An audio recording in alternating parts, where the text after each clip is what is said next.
The flames had taken everything from Eleanor Adams except her life, and some days she wondered if that mercy had been cruel. She stood behind the general store in Columbia, California, her fingers trembling as she unbuttoned the high collar of her dress, just enough to let the summer air of 1878 touch her feverish skin, making sure no one could see the twisted flesh that crawled up from her shoulders. The scars were her constant companions, a roadmap of pain that stretched across her back like a grotesque tapestry, reminding her every single moment that she was different, damaged, unworthy of the things other women took for granted. Eleanor had come to Columbia 6 months ago, fleeing the whispers and pitying stares of Sacramento. Here in this mining town nestled in the Sierra Nevada foothills, she had hoped to disappear into anonymity, to become just another face among the prospectors, merchants, and dreamers who populated the dusty streets. She had found work as a seamstress, her skilled fingers creating beautiful dresses for other women, while she herself wore only high-necked, long-sleeved garments that concealed every inch of scarred skin, even in the oppressive heat of a California summer. The fire had happened 3 years ago, when she was 19 years old. Her family's boarding house in Sacramento had gone up like kindling in the middle of the night, the old wooden structure becoming an inferno within minutes. Eleanor had been sleeping on the second floor when the smoke woke her, thick and choking. She had tried to make it to her younger sister's room, but the flames had already consumed that section of the house. Her father had pulled her from the wreckage, her nightgown burning, the flesh of her back and shoulders melting like candle wax. Her mother and sister had perished in the blaze, and her father had drunk himself to death within a year, unable to bear the guilt and grief. Eleanor adjusted her collar and picked up the basket of mending she had come to collect, stepping back into the main street where the afternoon sun beat down mercilessly.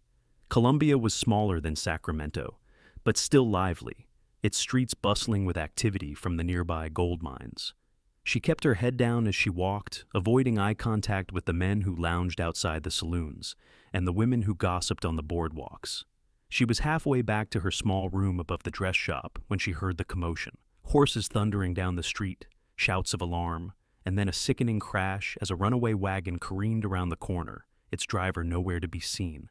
Eleanor froze, watching in horror as the wagon headed straight for a group of children playing in the street, too young and startled to move out of the way.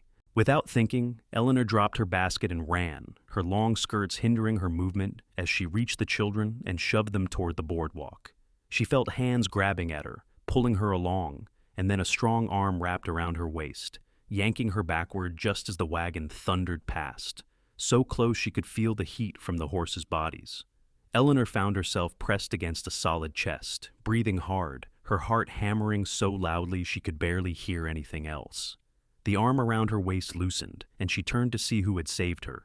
He was tall, with sun-bronzed skin and dark hair that curled slightly at the edges where it touched his collar. His eyes were a startling shade of blue-green, like the ocean she had seen once as a child, and they looked at her with such intensity that she felt exposed, as if he could see through all her carefully constructed walls. He wore the practical clothing of a working cowboy, dusty leather chaps over worn denim, a faded shirt that had once been blue, and a hat that had seen better days. "You all right, miss?" His voice was deep and rough, like gravel rolling over stone, but there was genuine concern in it. Eleanor nodded, suddenly aware that his hand was still resting lightly on her arm. She pulled away, smoothing down her dress with shaking hands. "Yes, thank you. The children. They are fine, thanks to you." He smiled, and it transformed his entire face, softening the harsh lines carved by years in the sun. "That was brave what you did. Foolish, maybe, but brave." "I didn't think," Eleanor admitted, feeling heat rise to her cheeks that had nothing to do with the summer temperature. "Ethan Buchanan," he said, extending his hand. She hesitated for just a moment before taking it. "Eleanor Adams."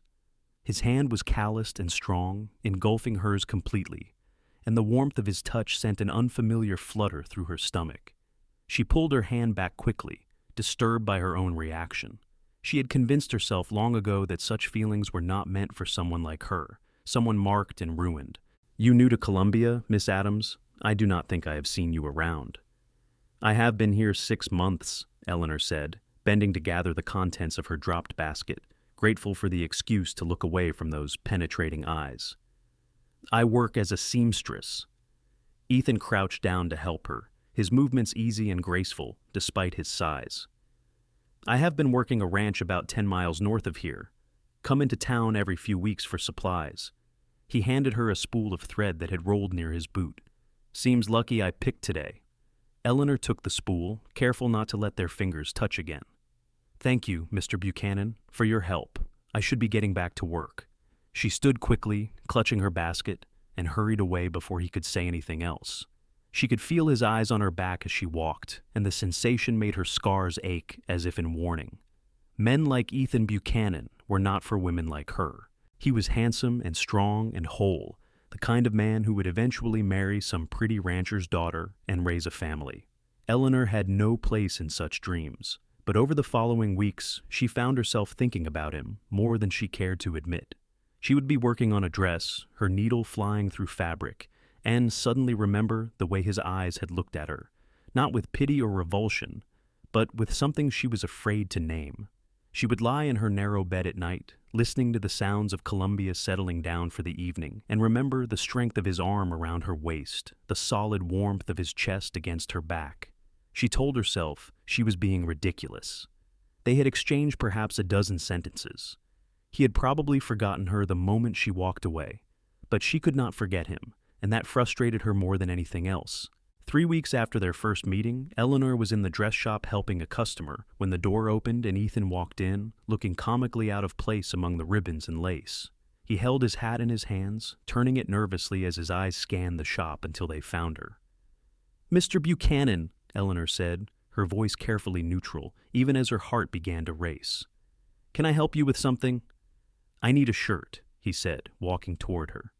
The customer, Mrs. Henderson, gave them both a curious look before returning her attention to the fabric samples spread before her. "The one I have got is about worn through." Eleanor's employer, Mrs. Davies, bustled forward with a smile. "We can certainly help you with that, sir. Eleanor here is our finest seamstress. She can take your measurements and have something ready for you within the week." Ethan's eyes never left Eleanor's face. "That would be fine." Eleanor fetched her measuring tape with hands that wanted to shake. She had taken measurements on dozens of men before, without feeling anything beyond professional efficiency. But the thought of touching Ethan, even in this clinical context, made her breath catch in her throat. "I will need to measure your chest and arms," she said, her voice barely above a whisper. "Whatever you need to do," Ethan replied, spreading his arms slightly. Eleanor stepped close to him, close enough to smell the scent of leather and sage and something uniquely him. She reached around his chest with the measuring tape, trying to keep her touch impersonal, trying not to notice the solid muscle beneath his worn shirt, or the way his breathing seemed to quicken when her fingers brushed against him. She called out the measurement to Mrs. Davies, who wrote it down, then moved to measure his arm length, his shoulder width, the circumference of his neck. "You will need to pick a fabric," Eleanor said when she was finished, stepping back to put some much-needed distance between them. Ethan barely glanced at the options Mrs. Davies showed him. "You pick, whatever you think is best. But it is your shirt, Mr. Buchanan, and you are the expert, Miss Adams." That smile again, the one that made her insides flutter. "I trust your judgment." Eleanor selected a sturdy cotton in a deep blue that she thought would match his eyes, and Mrs. Davies quoted him a price that made him wince slightly but agree to nonetheless. When the transaction was complete and Mrs. Davies had returned to helping Mrs. Henderson, Ethan lingered near the door. "Miss Adams, I was wondering if perhaps you might join me for dinner at the hotel restaurant tonight, if you are free." Eleanor's first instinct was to refuse. The thought of sitting across from him, trying to make conversation, trying to appear normal when she felt anything but, filled her with anxiety. But there was something in his expression, a vulnerability that matched her own, that made her pause. "I do not think that would be appropriate, Mr. Buchanan." "Why not?" He took a step closer, lowering his voice. "I would like to get to know you better, Eleanor, if that is all right to call you." "You do not know anything about me," she said, her voice sharper than she intended. "That is why I am asking you to dinner," he replied patiently. "So I can learn. I am not the kind of woman you should be interested in." His brow furrowed. "What kind of woman is that?" Eleanor realized she had said too much. She shook her head, turning back to the dress she had been working on. "Thank you for your offer, Mr. Buchanan, but I must decline. Your shirt will be ready next week." She did not look up again, even though she could feel him standing there for several long moments before the door finally opened and closed, signaling his departure. Mrs. Davies appeared at her elbow, clucking her tongue. "That was a handsome young man showing clear interest in you, Eleanor. Why on earth did you send him away?" "I have work to do," Eleanor said firmly, bending over her stitching to hide the tears that threatened to spill. She threw herself into making Ethan's shirt with an intensity that bordered on obsessive. Every stitch had to be perfect, every seam precisely aligned.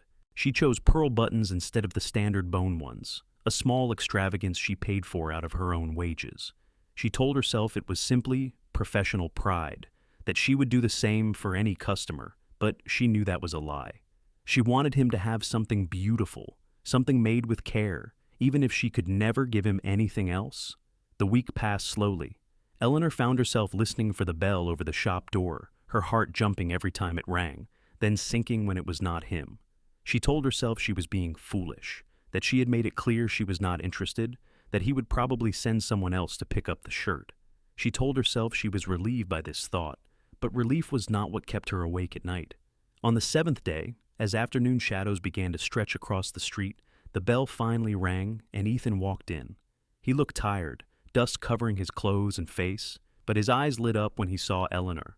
"I finished your shirt," she said, retrieving it from the back room before he could say anything beyond a greeting. She had wrapped it carefully in brown paper and tied it with string. "I hope it fits well." Ethan took the package, his fingers brushing hers. "Thank you. I am sure it is perfect." He hesitated, then added, "Eleanor, I wanted to apologize if I made you uncomfortable last week. That was not my intention." "You did not," she said softly, unable to meet his eyes. "I just do not think it would be wise for us to pursue any kind of friendship." "Why not?" "Because I am not who you think I am." "You do not know what I think." Eleanor finally looked up at him, frustration and longing warring in her chest. "I know you see a respectable seamstress, a woman who might be suitable for dinner or courting or whatever it is you are looking for. But you are wrong. I am not suitable for anything. Let me decide that for myself. Mr. Buchanan, Ethan," he corrected gently, "and I am not asking you to marry me. Eleanor, I am asking you to share a meal, to talk, to give me a chance to know you and you to know me. Is that really so terrifying?" "Yes," she wanted to say. Yes, it was terrifying, because she could already feel herself wanting more than she had any right to want. But the earnestness in his expression, the way he looked at her as if she actually mattered, made her defenses crumble. "One dinner," she heard herself say, "just to talk." His smile was like sunrise. "One dinner? Tomorrow evening? I can meet you here at 6. Eleanor nodded, already regretting her decision, but unable to take it back without seeming even more foolish than she already felt. Ethan left with his package, and Eleanor sank into her chair, wondering what on earth she had just agreed to. The next day passed in a blur of anxiety. Eleanor changed her dress 3 times, each time choosing another high-necked, long-sleeved option that covered every inch of her scars despite the heat. She pinned her dark hair up in a simple style, forgoing any ornaments or ribbons. She wanted to look presentable, but not as if she was trying too hard, though she suspected she was already far past that point. Ethan arrived precisely at 6, wearing the blue shirt she had made him. The color did indeed match his eyes, and the fit was perfect, following the lines of his shoulders and chest in a way that made Eleanor's mouth go dry. He had cleaned up, his hair still slightly damp, his face freshly shaved. "You look beautiful," he said, offering his arm. Eleanor wanted to laugh at the absurdity of the statement, but forced herself to simply say, "Thank you." She took his arm, trying to ignore the way her hand trembled slightly where it rested on his sleeve. The hotel restaurant was the nicest establishment in Columbia, with actual tablecloths and real silverware instead of the rough-hewn tables and tin plates common in most of the town's eateries. Ethan pulled out Eleanor's chair for her, a gentlemanly gesture that reminded her he had not always been a ranch hand. There was education somewhere in his past, refinement buried beneath the dust and calluses. They ordered roast chicken and vegetables, and for the first few minutes, they ate in awkward silence. Finally, Ethan set down his fork and looked at her directly. "Tell me about yourself, Eleanor. Where are you from?" Sacramento originally, she said carefully. I came to Columbia 6 months ago to start fresh. Start fresh from what? Eleanor took a sip of water, buying time. My family died 3 years ago. A fire. I needed to be somewhere that did not remind me of them constantly. His expression softened with genuine sympathy. I am sorry. That must have been unimaginably difficult. It was. She paused, then decided to turn the conversation away from herself. What about you? You are not originally from California, are you? I can hear something different in your voice sometimes. Ethan smiled slightly. Texas, originally. My family had a cattle ranch outside of Austin. I left when I was 20, wanted to see more of the world than just the same stretch of land I had grown up on. Worked my way west, took jobs where I could find them. Ended up at the Martinez Ranch north of here about 2 years ago. Do you miss Texas? Sometimes. I miss my family, my mother especially. But California has been good to me. His eyes held hers. Getting better all the time. Eleanor felt heat rise to her cheeks and looked down at her plate. You should not say things like that. Why not, if they are true? Because you do not know me, Ethan. You do not know what you are saying. Then help me know you, he said, his voice low and earnest. Eleanor, I have met a lot of women in my travels. Pretty women, charming women, women who made it very clear they would welcome my attention. But I have never met anyone who intrigued me the way you do. There is something about you, something genuine and brave and beautiful, and I want to understand it. I want to understand you. There is nothing to understand, Eleanor said, her voice barely above a whisper. I am just a seamstress trying to make a living. You are so much more than that. Eleanor shook her head, feeling the familiar tightness in her chest that came whenever she thought about her scars, about the truth of what she was. You are seeing something that is not there, Ethan. You are creating a fantasy in your head, and I will only disappoint you. Let me worry about that. They finished their meal with lighter conversation, and Ethan told her stories about life on the ranch, about the horses he worked with, and the vast stretches of land that spread out beneath the Sierra Nevada mountains. Eleanor found herself relaxing despite her anxiety, drawn in by his easy manner and the way he seemed genuinely interested in her thoughts and opinions. When he walked her back to the dress shop, the sun had set and the street was lit by lanterns hung outside the saloons and stores. Thank you for dinner, Eleanor said, stopping at the door that led to her upstairs room. It was lovely. Can I see you again? Ethan asked. Eleanor knew she should say no. Every rational part of her brain screamed that she was only setting herself up for heartbreak, that eventually he would learn the truth about her and would recoil in disgust or pity. But standing there in the warm California night, with Ethan looking at her as if she was something precious, she could not bring herself to refuse him. Yes, she whispered, you can see me again. Over the following weeks, Ethan became a regular presence in Eleanor's life. He would ride into town every few days, always finding an excuse to visit the dress shop. Sometimes he needed a button sewn on, or a tear mended. Other times he would simply stop by to talk, leaning against the counter while Eleanor worked, telling her about his day, or asking about hers. Mrs. Davies watched these interactions with poorly concealed delight, clearly hoping to see a romance blossom.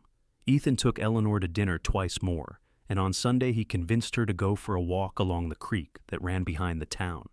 It was a beautiful afternoon, the water clear and cold from mountain snowmelt, the trees providing welcome shade from the summer sun. They walked slowly, Ethan occasionally pointing out birds or plants, Eleanor listening more to the sound of his voice than the actual words. I have been thinking, Ethan said as they sat on a fallen log near the water's edge. The ranch is going to need a new foreman soon. Old Rodriguez is retiring, heading back to Mexico to be with his grandchildren. The owner, Mr. Martinez, he has been hinting that I might be right for the job. That is wonderful, Eleanor said sincerely. You would be good at it. It would mean better pay, a permanent position instead of just seasonal work, a house of my own instead of bunking with the other hands. He turned to look at her, his expression serious. The kind of position where a man could think about settling down, starting a family. Eleanor's heart clenched. She knew where this was leading, and she had to stop it before it went any further. Ethan, you should not be telling me this. Why not? Because whatever you are thinking, whatever you are hoping might happen between us, it cannot.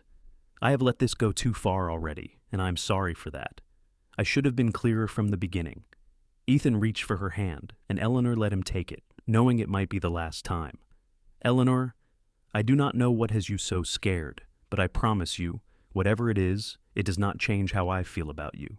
You do not know what you are saying. I know exactly what I am saying. I am falling in love with you, Eleanor Adams. I think I have been since the moment I pulled you out of the way of that wagon, and you looked at me like I was crazy for risking myself for a stranger. You have this strength in you, this resilience, and it draws me in like nothing I have ever felt before." Eleanor pulled her hand away, standing up abruptly. Her eyes were burning with unshed tears. "You are falling in love with an illusion. You see what you want to see, but you do not see the truth." "Then show me the truth," Ethan said, standing to face her. "Whatever it is, Eleanor, let me see it. Let me decide for myself." "I cannot," she whispered, her voice breaking. "Why not?" "Because you will look at me differently. Because you will see me as damaged and ruined, and I cannot bear to see that in your eyes. I cannot bear to watch you realize that I am not worth loving." Ethan's expression shifted from confusion to understanding, and he took a step closer. "Someone hurt you. Someone made you believe you were not worthy of love." "No one had to tell me," Eleanor said, wrapping her arms around herself. "I can see it every time I look in a mirror. I can feel it every single day." "The fire," Ethan said softly. "You were hurt in the fire that killed your family." Eleanor nodded, unable to speak around the lump in her throat. "And you think that changes how I feel about you? You think some scars make you less beautiful, less worthy, less deserving of happiness?" "I know they do," Eleanor said firmly. "I have seen the way people look at me when they know. The pity, the revulsion, the relief that it happened to me and not to them. I came to Columbia to escape that, and I will not willingly subject myself to it again. Not even for you." Ethan was quiet for a long moment, and Eleanor could not bring herself to look at his face, terrified of what she might see there. Finally he spoke, his voice gentle but firm. "I am not other people, Eleanor, and I would never look at you with anything but admiration and love. But I understand if you are not ready to trust that yet. I can wait. I can wait as long as it takes for you to believe that you are beautiful and worthy, scars and all." Eleanor did look at him then, and the sincerity in his eyes nearly broke her. "Why?" she asked, her voice cracking. "Why would you wait for someone like me when you could have anyone?" "Because I do not want anyone," Ethan said simply. "I want you." He did not push for anything more that day, simply walked her back to town and said goodbye with a gentle squeeze of her hand. But his words stayed with her, echoing through her mind during the long, sleepless night that followed. Could he really mean what he said? Could someone truly look past her scars and see her as worthy of love? Eleanor had spent 3 years believing the answer was no. 3 years hiding herself away, convincing herself that solitude was preferable to the inevitable rejection she would face if anyone saw the full extent of her damage. But Ethan had planted a seed of hope in her heart, fragile and terrifying as it was. The following week, Ethan received the promotion to foreman, and the ranch hands threw him a celebration at one of the saloons in Columbia. He invited Eleanor, and though she was reluctant to enter such a rowdy public space, she forced herself to go.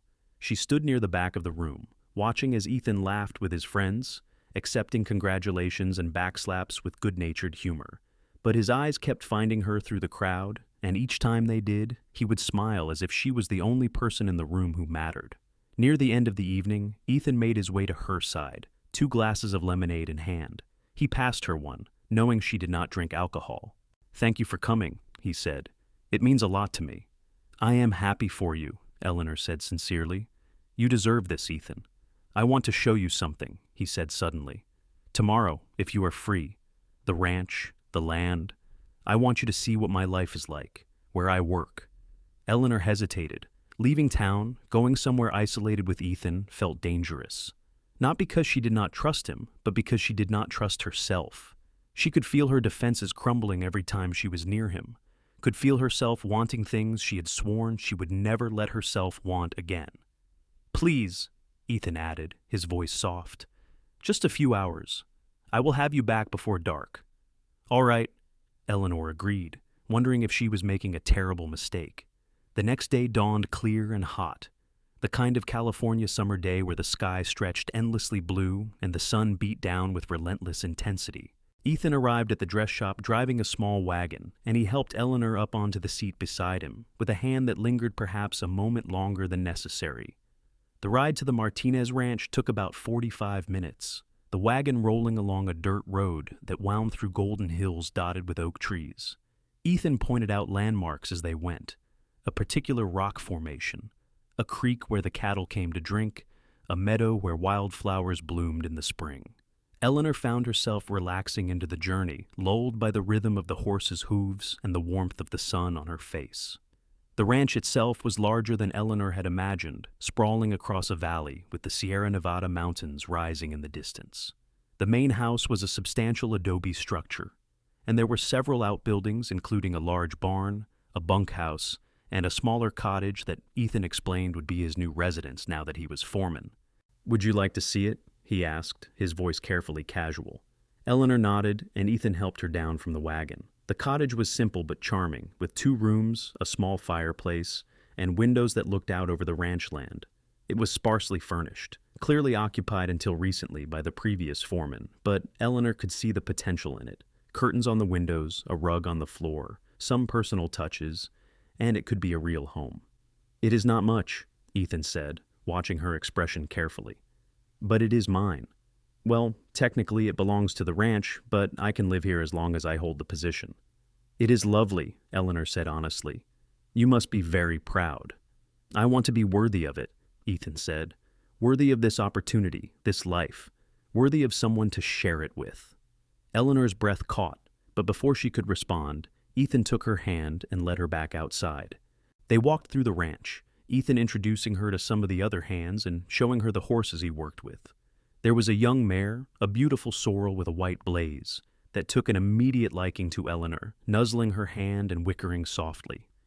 "She likes you," Ethan said, stroking the mare's neck. "Horses are good judges of character." They had lunch under an old oak tree, simple fare of bread and cheese and apples that Ethan had packed, but it tasted delicious in the fresh air. Eleanor felt more at peace than she had in years, sitting in the shade with Ethan beside her, watching the horses graze in the distance. It felt almost normal, almost like she could have this kind of life, this kind of happiness. "Tell me about the fire," Ethan said gently. "If you can, if you want to." Eleanor was quiet for a long moment, torn between her instinct to deflect and a growing desire to share this burden she had been carrying alone for so long. Finally, she began to speak, her voice low and halting. "It was July, 3 years ago, the middle of the night. I woke up choking on smoke, and I could hear screaming. My mother, I think, or maybe my sister. The hallway was already on fire, flames everywhere. I tried to get to Mary's room, my sister. She was only 12, but I could not get through. The fire was too hot, too fast." Ethan's hand found hers, squeezing gently, and Eleanor held on like a lifeline. "My father came up the back stairs. He grabbed me, started dragging me toward the window. I was fighting him, screaming that we had to get Mary, had to get Mother. But he would not stop. He got me to the window and threw me out. I fell into the bushes below, and my nightgown was on fire. I remember rolling on the ground, trying to put it out, and the pain was unlike anything I had ever felt. It was like my entire body was being consumed from the inside out." Eleanor's voice had gone flat, emotionless, the way it always did when she talked about that night. "Neighbors came, put out the flames on my body, wrapped me in wet blankets. My father climbed out the window after me, but by then it was too late to save Mother or Mary. The entire building collapsed within an hour. The fire marshal said it started in the kitchen, probably an ember from the stove that we thought we had banked for the night."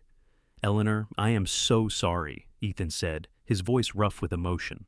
"The burns on my back and shoulders were severe. The doctor did not think I would survive.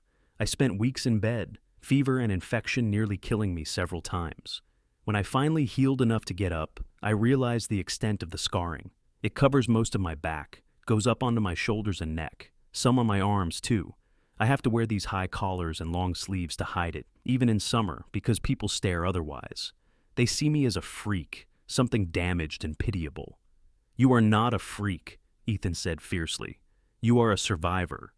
My father never recovered from losing Mother and Mary. He blamed himself, drank himself into oblivion every night, I tried to take care of him, but he did not want to be cared for. He wanted to die, and eventually he did. I was alone in Sacramento with nothing but bad memories and pitying looks everywhere I went. So I came here, where no one knew me, and I have been trying to just exist quietly ever since. You deserve more than quiet existence, Ethan said, turning to face her fully. You deserve a full life, Eleanor. Love and joy, and all the things everyone else takes for granted. I am not like everyone else. No, Ethan agreed. You are stronger. You have survived things that would have broken most people. You are still standing, still pushing forward, still creating beauty with your hands, even though you have seen the worst the world has to offer. That does not make you less, Eleanor. It makes you extraordinary. Eleanor felt tears sliding down her cheeks, though she had not been aware she was crying. You say that now, but you have not seen them. The scars. They are hideous, Ethan. They are raised and twisted and discolored, and they cover so much of me. If you saw them, you would understand why I cannot accept what you are offering. Then show me, Ethan said, his voice steady. Right now, show me these scars that you think make you unworthy, and let me prove to you that they change nothing. Eleanor's heart was pounding so hard, she thought it might burst from her chest. I cannot. Why not? Because I am terrified, she admitted, her voice breaking. I am terrified that you will look at me with disgust or pity, and I will lose even the friendship we have built. I would rather walk away now, with good memories, than risk seeing that look in your eyes. You will not see disgust in my eyes, Ethan said firmly. I promise you that, Eleanor, but I understand if you are not ready. I told you I would wait, and I meant it.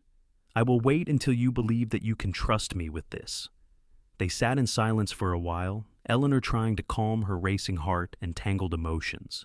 The afternoon was wearing on, the sun beginning its descent toward the western horizon. Soon they would need to head back to Columbia, and this moment would be lost. Eleanor thought about the cottage, about the life Ethan was building here, about the way he looked at her as if she hung the moon. She thought about the 3 years she had spent hiding, convinced she was unworthy of love. And suddenly she was tired. Tired of hiding, tired of being afraid, tired of letting the fire that had taken her family also take her future. Help me up, she said quietly. Ethan stood and extended his hand, pulling her to her feet. Eleanor looked around, making sure they were truly alone, that no one from the ranch could see them here under the oak tree. Then, with shaking hands, she reached for the buttons at the back of her dress. Eleanor, you do not have to, Ethan started, but she shook her head. If I do not do this now, I never will. And I need to know, Ethan. I need to know if what you feel is strong enough to survive the truth. Her fingers fumbled with the buttons, years of practice undoing them, even though her hands were trembling violently. Ethan stood perfectly still, waiting, his expression patient and calm. Finally, Eleanor got the last button undone, and she let the top of her dress fall forward, bearing her back to him. The summer air touched her scars, the breeze cool against the twisted flesh. Eleanor kept her eyes fixed on the ground, unable to look at Ethan, unable to bear seeing his reaction. She heard him take a sharp breath, and her heart sank. He was horrified. Of course he was. Everyone was. But then she felt his hands on her shoulders, gentle and warm, and he said, "May I touch you?" Eleanor could only nod, not trusting her voice. She felt Ethan's fingers trail across her back, tracing the lines of the scars with a feather-light touch that made her shiver. He moved slowly, almost reverently, his fingertips exploring the ridges and valleys of her damaged skin. Eleanor waited for him to pull away, to make some excuse and step back, but he did not. Instead, his hands continued their gentle exploration. And when he finally spoke, his voice was thick with emotion. "You are beautiful still," he said. And there was such sincerity in those words that Eleanor felt something crack open inside her chest. "These scars, they do not diminish you, Eleanor. They are proof of what you survived, what you endured. They are proof of your strength." Eleanor finally turned to face him, holding her dress against her chest, tears streaming down her face. "You truly mean that. You are not disgusted. Not even a little," Ethan said, reaching up to cup her face with both hands, his thumbs wiping away her tears. "I meant what I said before. I am falling in love with you, Eleanor Adams. All of you, the parts you show the world and the parts you hide. And I would be honored, so incredibly honored, if you would let me spend the rest of my life proving to you that you are worthy of every good thing this world has to offer." "Ethan," Eleanor whispered, and then his lips were on hers, soft and sweet and full of promise. She kissed him back, her free hand coming up to tangle in his hair. 3 years of loneliness and fear melting away under the warmth of his touch. When they finally broke apart, both breathing hard, Ethan rested his forehead against hers. "Marry me," he said. "I know it is fast. I know we have only known each other a few months, but I am sure, Eleanor. I am more sure of this than I have ever been of anything in my life. Marry me, build a life with me here on this ranch. Let me love you the way you deserve to be loved." Eleanor felt like she was standing on the edge of a cliff, terrified and exhilarated all at once. Every rational part of her brain said this was too fast, too risky, too good to be true. But her heart, that foolish, hopeful organ she had tried so hard to lock away, was singing. "Yes," she heard herself say. "Yes, Ethan, I will marry you." The joy on his face was incandescent, and he swept her up into his arms, spinning her around until she laughed breathlessly and begged him to stop. When he set her down, she quickly refastened her dress, suddenly shy despite what they had just shared. They rode back to Columbia as the sun set, painting the sky in shades of gold and pink and purple. Ethan held the reins with one hand, his other arm around Eleanor's shoulders, keeping her close against his side. They talked about practical things, when they should marry, where Eleanor would live until then, how she would leave her position at the dress shop, but beneath the practical conversation ran a current of excitement and joy that neither could fully contain. Mrs. Davies was shocked but delighted when Eleanor gave her notice the next day, insisting on throwing together a small engagement party at the shop. News spread quickly through Columbia, and Eleanor found herself on the receiving end of congratulations and well wishes from people she had barely spoken to in the 6 months she had lived there. Some of the women were clearly curious about the quick courtship, but Eleanor found she did not care what they thought. She was happy, genuinely happy, for the first time in 3 years.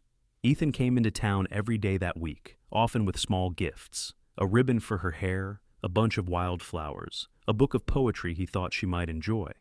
They took walks, had dinner, talked for hours about everything and nothing. Ethan told her more about his family in Texas, about his mother, who loved to garden, and his father, who could break any horse. Eleanor shared memories of her childhood before the fire, happy times with Mary when they were young and the world seemed full of possibility. They were married 3 weeks later in a simple ceremony at the small Catholic church that served Columbia and the surrounding ranches. Eleanor wore a dress she had made herself, high-necked and long-sleeved but beautiful nonetheless, made of cream-colored silk with delicate embroidery at the cuffs and collar. Ethan wore a new suit that Eleanor had also made for him, and when he saw her walking down the aisle, his eyes filled with tears. Father Martinez, who owned the ranch where Ethan worked and was coincidentally also the priest's cousin, stood as witness along with Mrs. Davies. The ceremony was brief but meaningful, and when the priest pronounced them husband and wife, Ethan kissed Eleanor with such tenderness that she felt her knees go weak. The ranch hands had prepared the cottage for their arrival, stringing up lanterns and leaving gifts of food and household items on the small porch.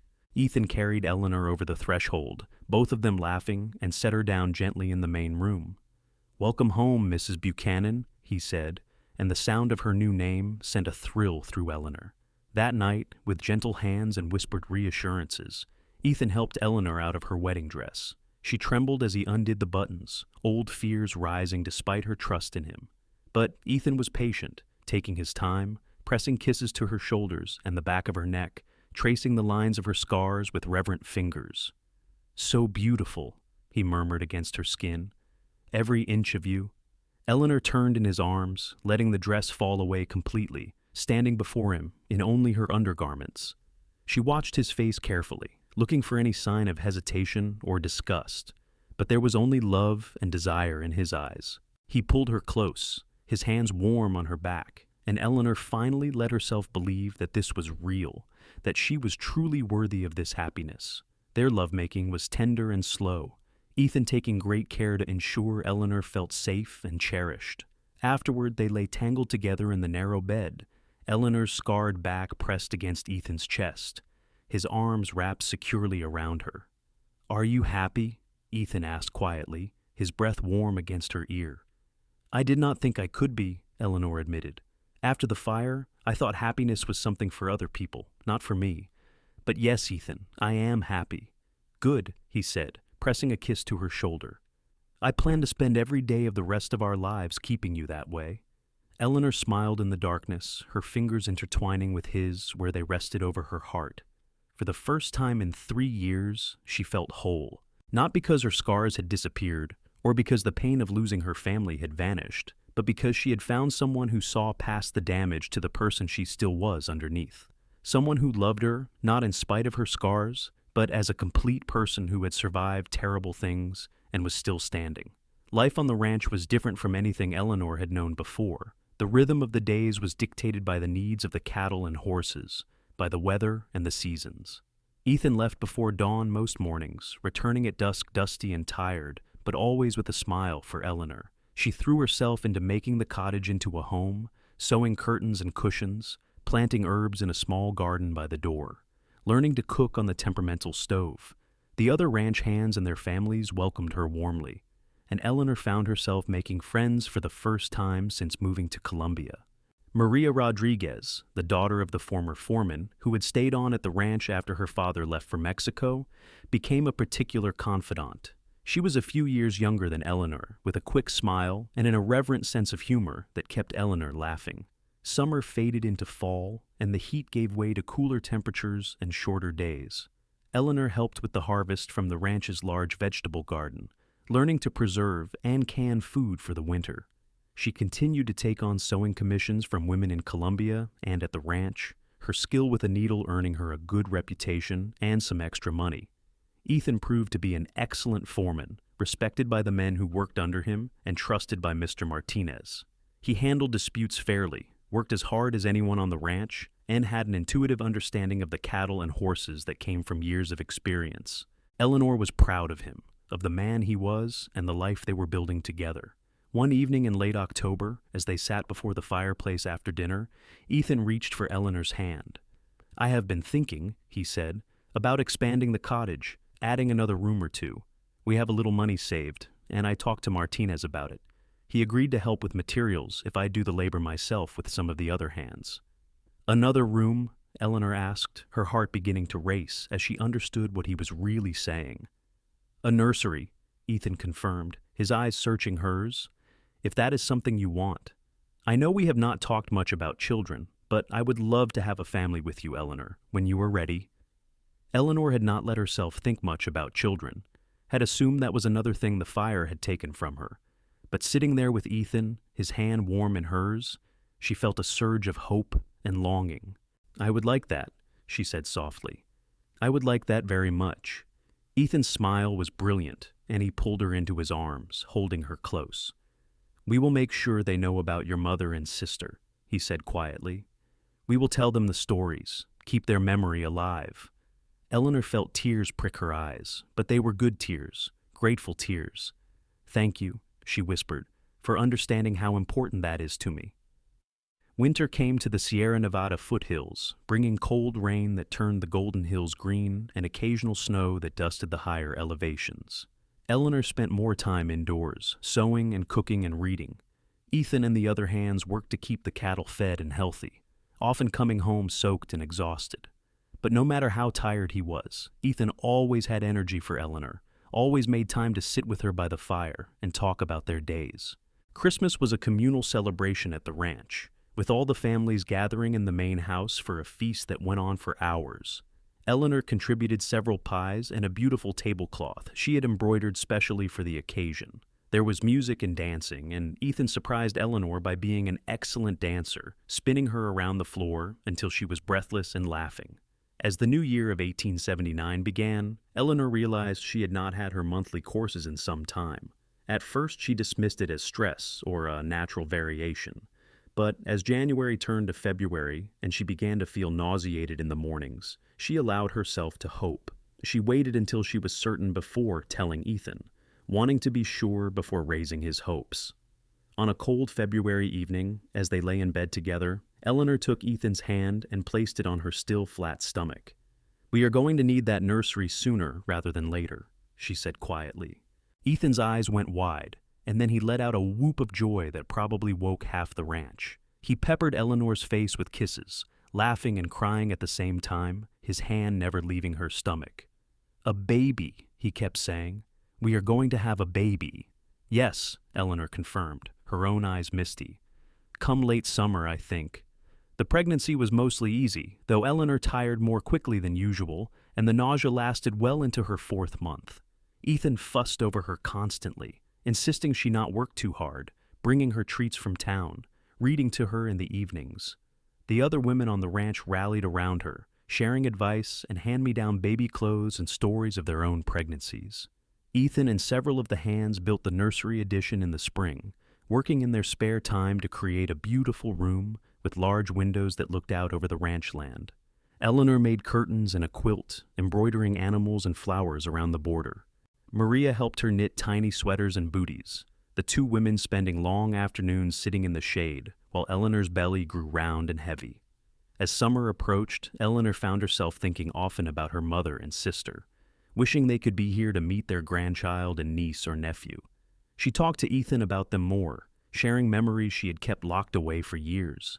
He listened patiently, never trying to fix her grief, but simply holding space for it. "I wish they could know how happy I am," Eleanor said one evening, her hands resting on her swollen stomach. "I wish they could see that I survived, that I built a good life despite everything." "I think they know," Ethan said, his hand covering hers. "Wherever they are, I think they can see you, and I think they are proud." Labor began on a hot August afternoon, the contractions starting slow and far apart before gradually intensifying. Maria and another ranchwoman, Mrs. Chen, attended to Eleanor while Ethan paced outside the cottage like a caged animal. The labor lasted through the night and into the next morning, long and difficult, and there were moments when Eleanor was sure she could not do this, could not survive this new pain on top of all the old pain. But then, as the sun rose over the Sierra Nevada mountains, painting the sky in shades of rose and gold, Eleanor heard the thin, reedy cry of her baby, and every moment of pain was forgotten. "A boy," Maria announced, wrapping the infant in a soft blanket and placing him in Eleanor's arms. A healthy, perfect boy. Eleanor looked down at her son, at his tiny fists and scrunched-up face, and felt her heart expand in a way she had not known was possible.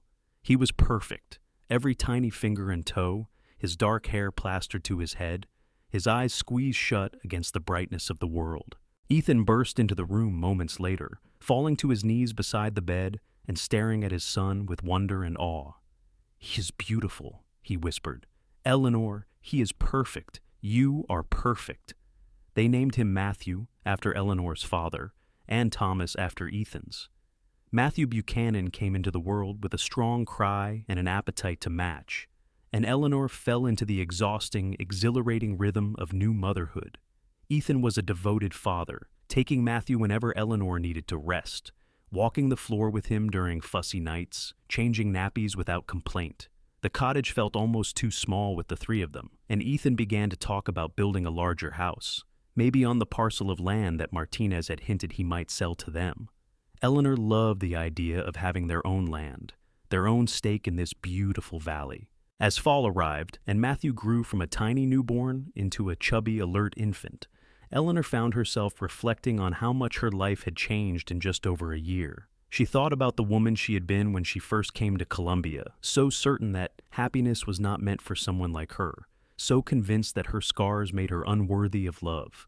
That woman felt like a stranger now. She still bore the scars, of course. They had not magically disappeared. She still wore high collars when she went into town, still felt a flutter of anxiety when meeting new people, but she no longer felt defined by them. She was Eleanor Buchanan, wife and mother, seamstress and friend.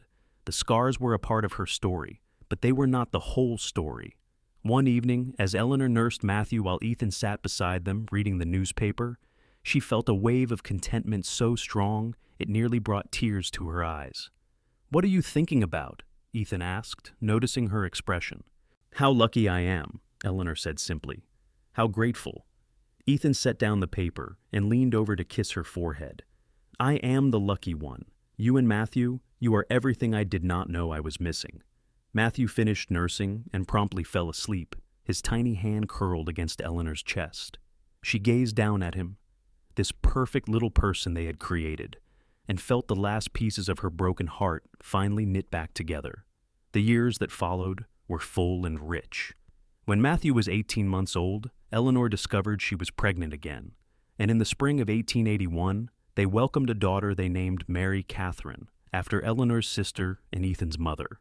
Mary was born with Ethan's blue-green eyes and Eleanor's dark hair, and she captured her father's heart completely from the first moment he held her. Ethan and Eleanor did eventually buy land from Martinez, 20 acres on the western edge of the ranch property, and they built a house there with 3 bedrooms, a proper kitchen, and a front porch that looked out over the hills. It was not grand, but it was theirs, and Eleanor took great pride in making it a home. The children grew, Matthew becoming a serious, thoughtful boy who loved the horses and followed his father around the ranch whenever he could. Mary was all fire and laughter, keeping her parents on their toes with her adventurous spirit and endless questions. Eleanor taught them both to read and write, supplementing with lessons from a traveling teacher who came through Columbia twice a month. As the children got older, Eleanor began to tell them about her family, about their grandmother and aunt who had died in the fire. She told them stories about Mary playing with dolls, about their grandfather's booming laugh, about their grandmother's incredible cooking. She made sure that Matthew and little Mary knew where they came from, that they understood the price of their existence. She also, when they were old enough to understand, showed them her scars. She explained what had happened, how she had survived, how she had been afraid for a long time that the scars made her unworthy of love, and she told them how their father had proven her wrong, how he had seen past the scars to the person she was underneath. So, if either of you ever feels different or damaged or less than anyone else, Eleanor said, holding both her children close, I want you to remember that everyone has scars, inside or outside, and scars do not make you less. They make you you. Matthew, who was 8 at the time, nodded solemnly. 6-year-old Mary reached up to trace the scars on Eleanor's neck that peeked above her collar, her touch as gentle as her father's had been all those years ago. I think they are beautiful, Mama, she said seriously. They show that you are strong. Eleanor felt tears sting her eyes, and she looked over at Ethan, who was watching the scene with a soft expression. He caught her gaze and smiled, the same smile that had captured her heart in Columbia all those years ago. In 1883, Eleanor gave birth to their 3rd child, another boy they named Samuel. He was a surprise baby, arriving when Mary was 2 and Matthew was 4, and he completed their family in a way none of them had anticipated. Samuel was a happy, easygoing child, content to play in the dirt or chase chickens, bringing chaos and laughter into their household. The ranch continued to prosper under Ethan's management, and Martinez grew so pleased with the operation that he made Ethan a partner, giving him a percentage of the profits in addition to his salary. It was more money than either Ethan or Eleanor had ever dreamed of having, and they used it wisely, expanding their own land holdings and ensuring their children would have opportunities they themselves had never had. Eleanor's reputation as a seamstress grew, and women came from as far as Sacramento to commission dresses and suits from her. She hired 2 assistants to help with the increased demand, young women from Columbia, who she trained in the careful techniques her own mother had taught her long ago. The work was fulfilling, and Eleanor loved the way she could transform fabric into beauty, could create with her damaged hands things that brought joy to others. One summer evening, when Matthew was 12, Mary was 10, and Samuel was 6, the family sat on their front porch watching the sun set over the hills. The children were playing a game with sticks and stones, their laughter ringing out in the warm air. Eleanor sat in her rocking chair with Ethan beside her, his hand holding hers as it had so many times over the years. Do you remember the first time we met? Eleanor asked quietly. When that wagon nearly ran me down? I remember thinking you were the bravest, most foolish woman I had ever seen, Ethan said with a smile. Throwing yourself in front of danger to save children you did not even know. I remember thinking you were impossibly handsome and that I should stay far away from you, Eleanor admitted. I am glad you did not succeed at that. So am I. Eleanor squeezed his hand. You saved me, Ethan. In every way a person can be saved. You saved yourself, Ethan corrected gently. You survived, you kept going, you built a life even when you thought you did not deserve one. I just had the privilege of being there to love you through it. Eleanor leaned her head on his shoulder, watching their children play in the fading light.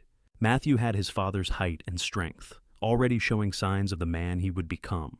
Mary was all grace and determination, a force of nature in a small body. Samuel was pure joy, finding delight in the simplest things. "We made something good," Eleanor said softly. "Out of all the pain and loss, we made something beautiful." "We did," Ethan agreed, pressing a kiss to the top of her head. "And we are not done yet." As the years continued to pass, the Buchanan family became a fixture in the community. Ethan served on the town council in Columbia, helping to make decisions that would shape the town's future as the mining boom began to slow and the economy shifted toward ranching and agriculture. Eleanor became involved in the church, organizing charity drives and teaching sewing classes to young women who needed a trade. Their children grew and thrived. Matthew, true to his early love of horses, became an expert horseman and helped his father manage the ranch. He had Ethan's steady temperament and Eleanor's kindness, and he was well liked by everyone who knew him. Mary developed a passion for learning that exceeded even the limited educational opportunities available in Columbia, and Eleanor and Ethan began to discuss sending her to a proper school in Sacramento when she was older. Samuel remained the family's spark of joy, always ready with a joke or a smile, keeping them all from taking life too seriously. In the spring of 1891, when Matthew was 15, Mary was 13, and Samuel was 10, Eleanor stood in her garden planting tomatoes and thought about the girl she had been at, 22, standing in the ashes of her life and believing she had nothing left to live for. If she could go back and tell that girl what the future held, all the love and joy and purpose that was waiting for her, would she believe it? Eleanor was not sure. The pain had been so consuming then, the fear so overwhelming. But she had survived. She had taken one day at a time, one breath at a time, until the days became weeks, and the weeks became months, and the months became years. And in those years, she had built a life more full and beautiful than anything she could have imagined. "Mama," Mary's voice called from the house.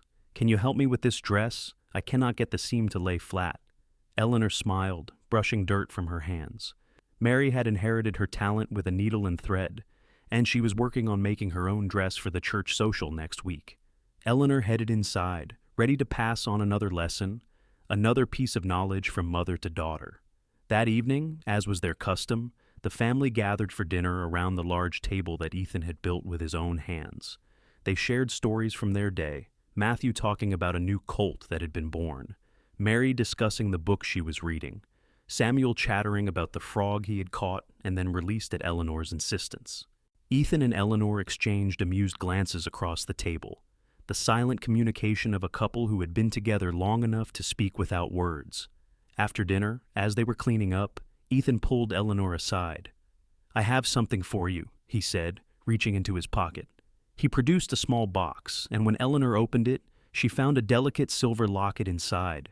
She opened the locket to find it empty, 2 small spaces waiting to be filled. "I thought you might want to put pictures of your mother and sister inside," Ethan explained. "I know you do not have any photographs, but maybe you could commission someone to make small paintings from your descriptions. I want you to be able to carry them with you, to have them close." Eleanor felt tears spill down her cheeks, overwhelmed by the thoughtfulness of the gift. After all these years, Ethan still understood her heart, still knew what she needed even before she knew it herself. "Thank you," she whispered, standing on tiptoe to kiss him. "Thank you for never letting me forget where I came from, even while you helped me build something new." That night, after the children were asleep, Eleanor and Ethan lay in their bed together, the window open to let in the cool spring breeze. Eleanor wore her nightgown, as she always did, but Ethan's hand slipped beneath the fabric to rest on her back, his fingers tracing the familiar pattern of her scars, with the same gentleness he had shown that very first time. "You are beautiful still," he murmured, echoing the words he had spoken all those years ago. "More beautiful than ever." Eleanor turned in his arms, pressing her scarred back against his chest, his arms coming around to hold her close. She felt safe here, cherished, wholly and completely loved. The scars had not disappeared, they never would, but they had become just another part of her, a part of her story, a testament to her survival. "I love you," she said into the darkness, "for seeing me when I could not see myself, for believing in me when I had stopped believing, for giving me a reason to hope again." "I love you too," Ethan replied, his breath warm against her ear. "Every scarred, beautiful, stubborn, incredible inch of you." They lay there in comfortable silence for a while, listening to the night sounds drifting through the window. Somewhere in the distance, a coyote howled, and the wind rustled through the oak trees that surrounded their property. It was peaceful, this life they had built together, this family they had created. As Eleanor drifted toward sleep, she thought about all the things that had led her to this moment, the fire that had taken her family, the years of pain and healing, the move to Columbia, the runaway wagon, and the blue-eyed cowboy who had pulled her to safety. Every moment of joy and every moment of sorrow had led her here, to this bed, to this man, to this life. She would not say she was grateful for the fire. How could she be grateful for something that had caused so much pain, that had taken her mother and sister and left her scarred inside and out? But she could be grateful for what had come after, for the strength she had discovered in herself, for the love she had found with Ethan, for the family they had created together. The scars would always be there, a permanent reminder of the worst night of her life. But they were not the only thing that defined her anymore. She was also the sum of every day she had survived after that night. Every dress she had sewn, every meal she had cooked, every moment of laughter shared with her children, every touch of her husband's gentle hands. All of it together made up the tapestry of her life, and the scars were just one thread among many. As the years continued to pass, the Buchanan family remained close-knit and loving. Matthew eventually married the daughter of another rancher, a sweet woman named Rose, and they settled on a parcel of land adjacent to Ethan and Eleanor's property. Mary, true to her thirst for knowledge, did go to school in Sacramento, where she studied to become a teacher.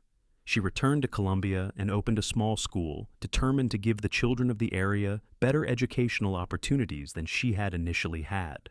Samuel, ever the free spirit, spent several years traveling before finally settling down to help his father run the ranch. Eleanor and Ethan grew old together, their love deepening with each passing year. When they looked at each other, they no longer saw the young cowboy and the scarred seamstress who had met all those years ago. They saw partners, best friends, the parents of their children, and eventually the grandparents of their children's children. They saw a lifetime of shared memories, of challenges overcome together, of love that had weathered every storm. On their 25th wedding anniversary, their children threw them a celebration at the ranch, inviting everyone they had ever known. The house was filled with friends and family, with laughter and music and food. Eleanor wore a new dress she had made for the occasion, a beautiful sage green that complemented her still dark hair, now threaded with silver. She still wore high collars, still covered her scars in public, but it no longer felt like hiding. It was simply her choice, her comfort. Ethan gave a toast to his wife, standing before all their guests with tears in his eyes. 25 years ago, I met a woman who taught me what true courage looks like, he said, his voice carrying across the crowded room. She had survived the worst that life could throw at her, and she was still standing, still fighting, still believing that tomorrow might be better than today. She did not think she was brave. She did not think she was beautiful, but I saw past the scars she was so desperate to hide, and I saw a woman of incredible strength and grace and compassion. I fell in love with her immediately, though it took her a while to believe that I could. Eleanor, you have given me the best years of my life. You have given me 3 incredible children and more grandchildren than I can keep track of. You have made every single day an adventure and a blessing. I love you today as much as I did the day I first saw you, and I will love you every day for the rest of my life. There was not a dry eye in the room as Eleanor stood and walked to her husband, wrapping her arms around him as applause and cheers erupted around them. She looked up into his still handsome face, lined now with age and experience, and felt her heart overflow with love. You saved me, she whispered, only loud enough for him to hear. You made me believe I was worthy of love, and that changed everything. You were always worthy, Ethan replied, cupping her face gently. I just helped you see it. They danced that night, spinning slowly around the floor they had cleared in the center of their living room, while their children and grandchildren and friends watched with smiles. Eleanor rested her head against Ethan's chest, listening to the steady beat of his heart, and thought that this moment right here, was everything she had never dared to dream of when she had first come to Columbia all those years ago. As the years continued their inexorable march, Eleanor found herself thinking more and more about legacy, about what she would leave behind when her time on this earth was done. She had lived longer than her mother, longer than her sister would ever have the chance to. She had been blessed with more years than she had once thought possible, and she wanted to make sure those years mattered. She started writing down her story, her experiences, not for publication but for her children and grandchildren. She wanted them to know where they came from, to understand that pain and loss were a part of life, but did not have to be the end of the story. She wrote about the fire, about the years of hiding and fear, about meeting Ethan and learning to trust again. She wrote about their courtship and marriage, about the births of each of their children, about the life they had built together in the shadow of the Sierra Nevada mountains. When she finished the manuscript, she gave copies to each of her children, tearfully explaining why it was important to her that they have this record. They read it with tears streaming down their own faces, marveling at how much they had not known about their mother's past, about the courage it had taken for her to open her heart to love again. Eleanor also worked with the church to establish a fund for women who had been injured or traumatized and needed help rebuilding their lives. She contributed a significant portion of her own money she had saved from years of sewing, and she encouraged others in the community to contribute as well. It became one of her proudest accomplishments, knowing that she was helping other women find the same hope and healing she had found. In the fall of 1903, when Eleanor was 66 and Ethan was 68, they sat on their front porch as they had done countless times before, watching the sun set over the hills that had become as familiar to them as their own faces. Their children were grown and settled, their grandchildren numbering 14 at last count. The ranch was prosperous, their home was filled with love, and they had every reason to be content. "Do you have any regrets?" Eleanor asked Ethan, her hand resting in his as it always did. Ethan thought for a long moment before answering. "I regret that I did not meet you sooner. I regret all those years you spent thinking you were not worthy of love. I regret every moment of pain you endured. But I do not regret anything we have done together. Not a single day." "Me neither," Eleanor said softly. "You gave me my life back, Ethan. You showed me that I could be loved just as I am, scars and all." "You showed me what real strength looks like," Ethan replied. "You taught me that love is not about perfection. It is about acceptance, about seeing someone fully and loving them because of who they are, not in spite of it." They sat in companionable silence as the sky turned from gold to pink to purple to deep blue. The evening star appeared, bright and steady in the darkening sky, and Eleanor found herself thinking of her mother and sister, wondering if they could see her from wherever they were. She hoped they could. She hoped they knew that their lives had not been in vain, that Eleanor had survived and thrived and passed on their legacy to another generation. "When I die," Eleanor said suddenly, "I want to be buried in that dress, the cream silk one I wore when we got married, and I want my back uncovered so the scars show. I do not want to hide anymore, Ethan, not even in death." Ethan squeezed her hand gently. "You will outlive me by decades, you stubborn woman. I am convinced of it." "Maybe," Eleanor said with a smile, "but promise me anyway." "I promise," Ethan said, "though I hope it is a promise I will never have to keep." In the end, it was Ethan who passed first on a cold morning in February of 1907. He died peacefully in his sleep, his hand still holding Eleanor's, his face peaceful and calm. Eleanor was devastated by the loss of her partner, the man who had loved her for nearly 30 years, who had never wavered in his devotion and support. But she did not break. She grieved deeply, missing him with an ache that felt physical, but she kept going. She had their children and grandchildren to live for, and she had learned long ago that life continued even in the face of terrible loss. She wore black for a year, as was proper, and then she put the black away and returned to wearing the colors Ethan had always said looked beautiful on her.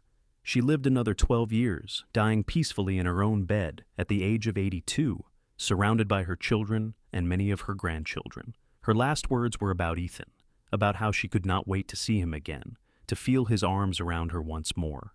True to his promise, even though it was their children who actually carried it out, Eleanor was buried in her wedding dress with her scarred back uncovered for all to see. The entire community turned out for her funeral, and there were many tears shed for the woman who had come to Columbia as a frightened, scarred refugee and had become one of its most beloved citizens.